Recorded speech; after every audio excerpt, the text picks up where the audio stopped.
How's it going, guys? And welcome back to Katawa Shoujo. Where we left off, we were up the roof. It's strange it feels so natural for me to get up of the roof these days. I never would have done such a thing at my old school. In those days, I liked to eat alone. And I forgot to put microphone back on. Nope, it's on. Woo. I had it off when I did kind of Oni Crossing because the music was loud. In those days, I liked to eat alone. No, that's not quite true. Though I like to sit alone, I also like to watch the people. Mouse away. I always figured there was some sort of person I was, but it appears I was wrong. Then again, I also thought I was sort of a person who had a normal heart. So there you have it. I don't know myself that well. Now that I'm on the roof, so that I can have a lunch with a couple of people. And they are both girls, which is even stranger. Oddly enough, I feel closer to Emi and Rin than I felt to anyone at my old school. Somehow I get the feeling they'd at least visit me if I wound up in the hospital. I focus on the view on the roof, banishing such thoughts from my head. There's a light breeze blowing and the sun is shining high in the sky. The sky itself is in a deep blue, with hardly a cloud in it. It's gotten pleasantly warm and I sit down to wait for my friends. I close my eyes and enjoy the feeling of the sun seeping into my skin. Chocolate milk. Yeah, chocolate milk.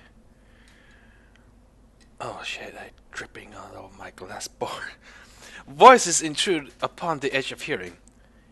Seems to have fallen asleep on us, Rin. Maybe he's faking, to lull us into a false sense of security. Why would he do that? No idea. Still, you make a good point.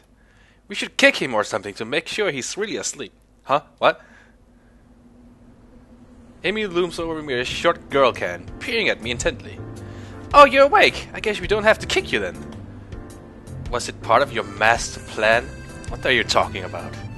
Emi shrugs, her twin tails bouncing with the motion. I'm not sure either. We must be pretty tired to fall asleep out here.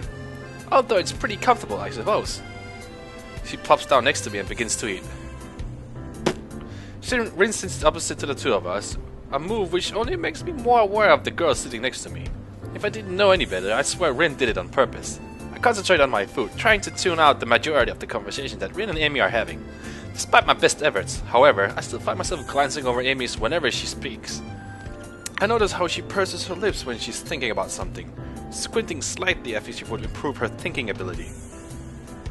Rin says something that makes Emi laugh, and I notice perhaps for the first time how she laughs with her whole body, rocking back and forth, head thrown back almost like she's about to fall over. Ha ha ha ha ha ha, like that. I probably look like a creep.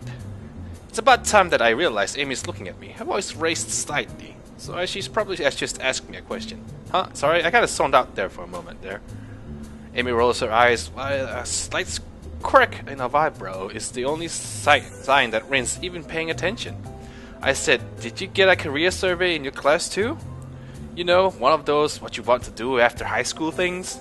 I don't think so. Maybe we'll get one tomorrow. What are you going to put down? That's a really good question.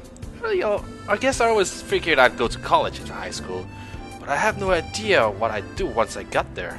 And with that heart attack and all, I'd really be concentrating on each day as it came, rather than making long-term plans. I suppose I can safely start planning ahead again. I always liked having at least a big plan for my future, so it'd be nice to come up with one again.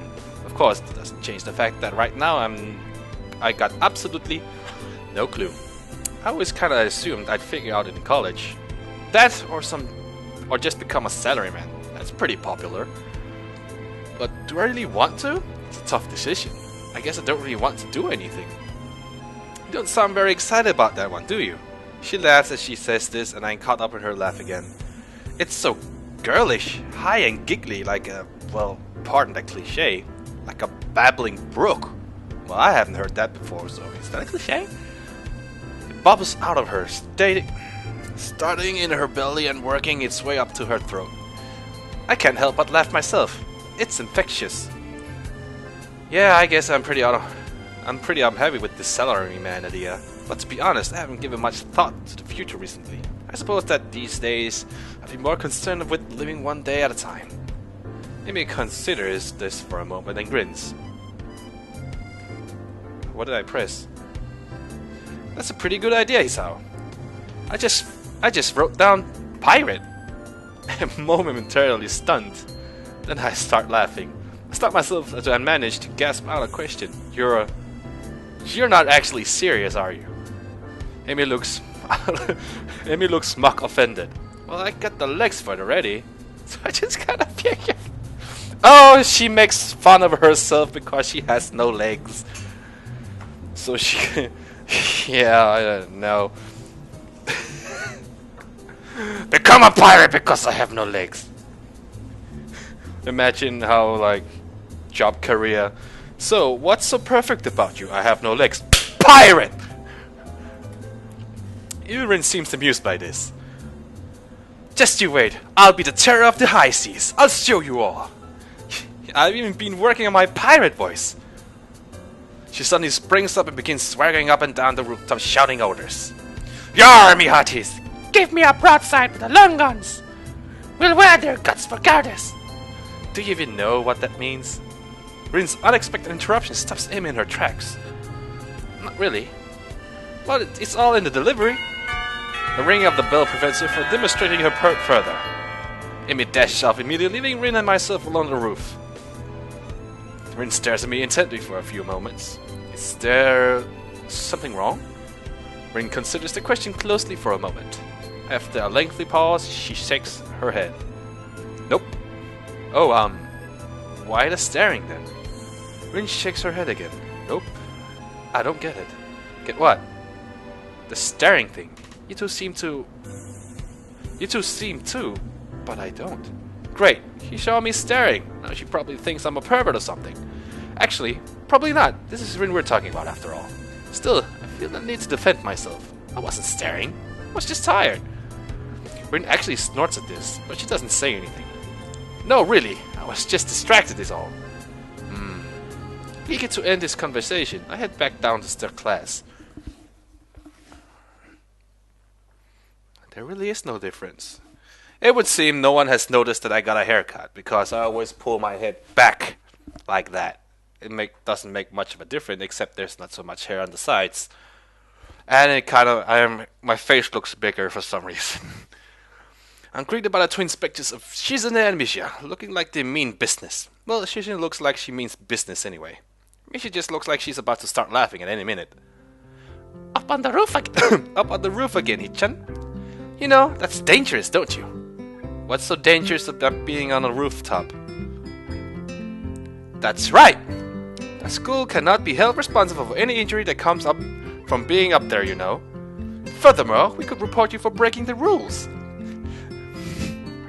Misha leans and whispers conspiratorially, no you won't, Hichan. You three are too cute together. She straightens up again, laughing at my sudden blush. Wah! You're too easy to tease, Hichan. Hey, come on. I'm still new here, sort of. Isn't it mean to pick on the newcomer like this? Nope. It's to help you get acclimated to your new surroundings. Ah, I see. Well, do you have to be so overzealous about it? Yep. Huh, that aside, Hichan, we were looking for you this morning, but you weren't in your room. Of course I wasn't. I was up for doing my morning exercise. Or here in class, bright and early. Unlike you. Shizune looks peeved, and a beat later, so does Misha. Oh, she tries to, at any rate. That was because of student council's business. You should be grateful that we worked so hard for you. Oh, I am. So what do you need me for?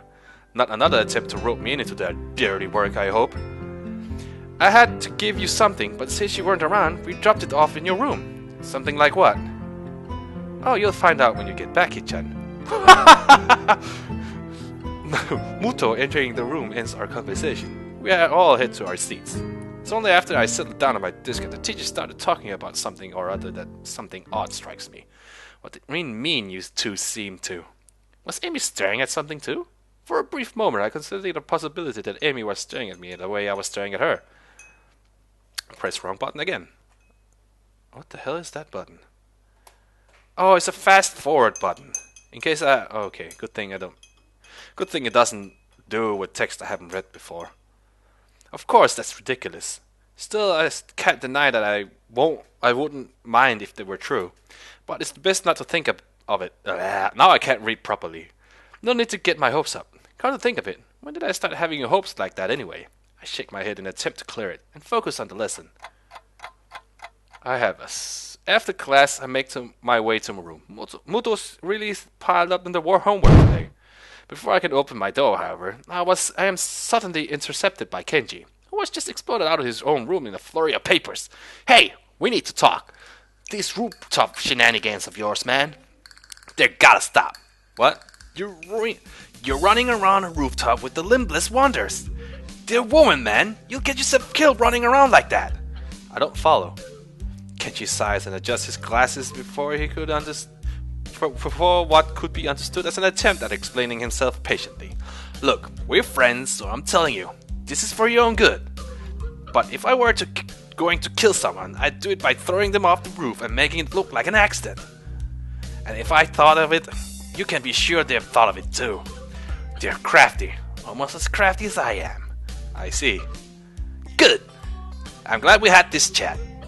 Loan me 500 yen. I'm sorry? I need to get a drink, man. I've been inside all day and the tap water's been compromised, as I'm sure you know. So I need to stock up on something canned, you got it? But to do that, I need 500 yen. And since I saved your life with my timely advice, you can at least spare me 500 yen. You know, if you'll make him go away, 500 yen is a bargain. I hand the money over to Kenji, who nods in thanks and dashes off down the hallway, but not before he locks his door. What an exhausting person. I'd better go, in case he changes his mind. Let me check here. 500 yen? That sounds pretty cheap. It's a bargain. As you can see here, I got 4,000 yen. 4,000 yen. Look at that Japanese money.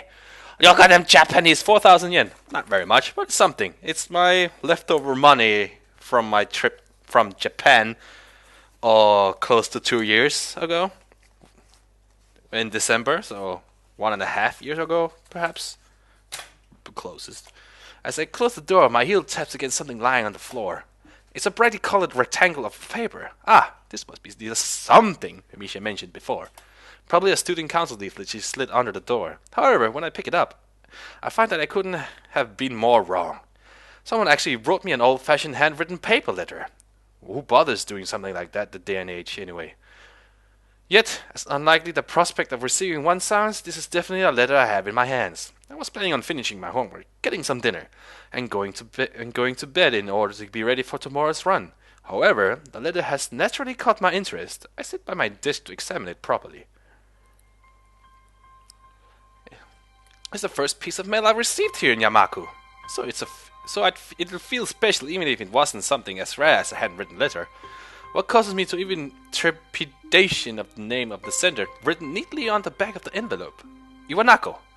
I had no idea why she would write to me. I haven't been in contact with anyone from my school since I transferred, and Iwanako is the last person I expect to want me to write a letter. Wait, is the girl he confessed to at the beginning? The last time I saw Iwanako was terribly awkward, embarrassing so. She came to my hospital room, peeled me an apple out of courtesy, and then we practiced sat in silence for half an hour. She said goodbye and didn't look at me in the eyes as she closed the door. Oh, it is the girl. From the beginning. I'm starting to think what is happening to his old friends and why they have not really contacted him. But then again, he did mention he was more of a lone type person. Pain for both of us. Every time she visits me in the hospital, I want to talk to her. But something stopped me every time. Every time that I didn't speak made the next time even harder. She looked so guilty that I didn't want to say anything that might upset her, and I never could figure out the right words to say. I think Iwanako blamed herself for my heart attack. That's ridiculous, of course. But knowing it and believing it are two different things. I told her that it wasn't her fault. She nodded, and I really think she understood that if it hadn't been that, then sooner or later something else would have made my heart give out. Yet she looked so hopelessly sad every time she opened the door and entered my room. So I never managed to say the things I wanted to say. In the end, that might have hurt her even more. Carefully, I opened the envelope and drew out a folded letter from within. That chocolate milk.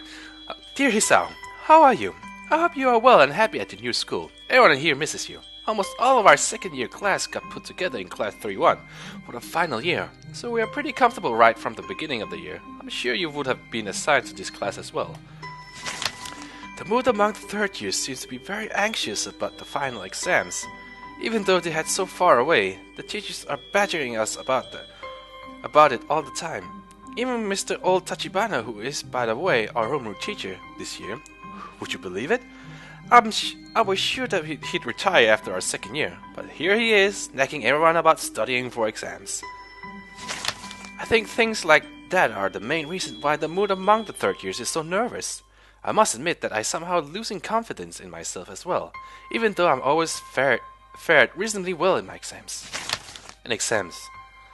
It's so weird to think we are already seniors, isn't it? Time has really flown past. I wonder where that went. The new first years seem so young and somehow really innocent. I keep wondering if I was like them in my first year. I've been feeling nostalgic after this for a whole first trimester. There are other things I want to say. I'm writing to you because I felt there are things I should have said that after the incident back in winter. I really regret that I wasn't able to say them in person, and I have no excuse for it. Yeah, I think that would have quite helped. I think I had quite enough of this. I crumped up the sheet of paper and tossed it across my room. My aim is off, so the letter rolls onto my nightstand instead of going into my wastebasket. That was an apology for abandoning me, except I don't know that I really need any more at this point. That will seem to be a lifetime ago, and here, now I've got other things on my mind. Emi, for starters. It wasn't great to be abandoned during my stay, but it's not something I'm worried about anymore. In fact, I hadn't even thought about the hospital, what it feels like for her until this letter came in. It's almost annoying to have received it. I've got exams to study for. Myself, I had no time for the past. Now, about that homework. Eye catch. You see my hair? My hair is shorter, and I just got out of the shower. And no one has noticed for the past 5 days. So, what's the plan for today anyway? I'm waiting patiently in the hallway of the girls' dormitory just outside of Emi and Rin's room. Emi is apparently helping Rin with getting dressed. I suppose that makes perfect sense, as I've had no idea how Rin would get dressed otherwise. Picnic! Picnic? That's what I said! Sounds pretty exciting. I know, right? Rin chooses this moment to make an observation. The sky seems threatening today. Actually, I noticed that too. On my way over, despite the sunshine of the early morning, the afternoon seems to have taken a turn of the gloomy. There's a heaviness in the air that usually heralds the house. Blah. I wonder if I should have brought my umbrella. She's got a point.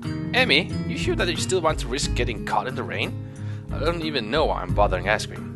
Emi pops out of Rin's room into the hallway, looking shocked that I even suggest cancelling our plans. Of course! What? The threat of rain supposed to stop me? I can't help but grin at her belligerent response. It's almost like she's daring the rain to come. If Mother Nature were walking down the street, I think Emi would probably start a fight with her. Or at least challenge her to a race. In fact, Emi seems aggressively cheerful today. Rin wanders out into the hallway, looking her usual self. Well then, are we all ready to go? I'm ready. Rin nods and says a single word. Basket. Beg pardon? The basket in Emi's room. You should carry it. Emi claps a hand to her mouth. Like that. Embarrassed. Oh my gosh! I almost forgot all about it! Nice save, Rin. Ching! Ching! Emi darts into her room and emerges in what looks like a very well-stocked picnic basket. As she hands it over to me, I note that it feels heavy enough to be one, too. Good lord, how much food did she pack? More to the point, where'd she get the money for all of this? So, are we set to head out? Yep. Rin gets another nod and we head out of the dormitory.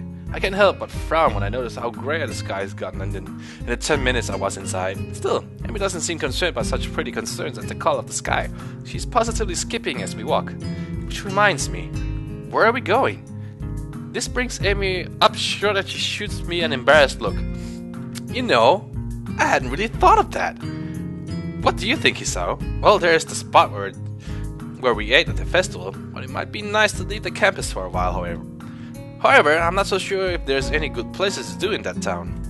Just as I'm about to open my mouth, Rin unexpectedly interjects with a suggestion. There's a park in near town of the art shop. Great idea, Rin! I totally forgot all about it at that place. Crisis averted. Do you know how to get there, Rin? It's pretty likely. Good enough for me. I would prefer knowing for sure, but what the hell. Lead on, Rin. The three of us quickly make our way off campus and take the road down into town. This basket's a little bit heavy. I hope that park is close by. Why are they not wearing casual? Don't they have casual clothing? I mean, apparently it's not a school day. Now they're in the small town. We pass an art supply store. Rin's slowing her pace slightly as we go by. Emi notices Rin's change of pace and stops. You want to go in, Rin? Nothing I need. Are you sure? There's the slightest flutter of a smile on Rin's face, quickly replaced with her usual expression. Life's uncertain, but on this I am pretty sure. Nice of you to offer. Well, it's not like I'm the one carrying the basket, but I'll bet Hisao wouldn't have minded anyway, right? Oh, of course not. This is hardly a heavy load. I flex for emphasis. Emi stiffens a snort of laughter by pointing at the park at which we suddenly arrive. Oh, I remember this place. I ran into you here that one time, didn't I, Rin? Rin's eyebrow raises slightly. Maybe. I'm unwilling to say for certain one way or the other. Memory's a tricky thing, you know. Well, I'll be. I made it in one piece after all. The sun's still nowhere to be seen, but neither Emi or Rin seem to mind. Oh, lunch! Great! We find a spot to sit on the grass and we set the basket down gratefully. And this is where I shall end this part of Katawa Shoujo. I'm gonna leave you guys with a high five. Kapsh! I guess she won't let me through.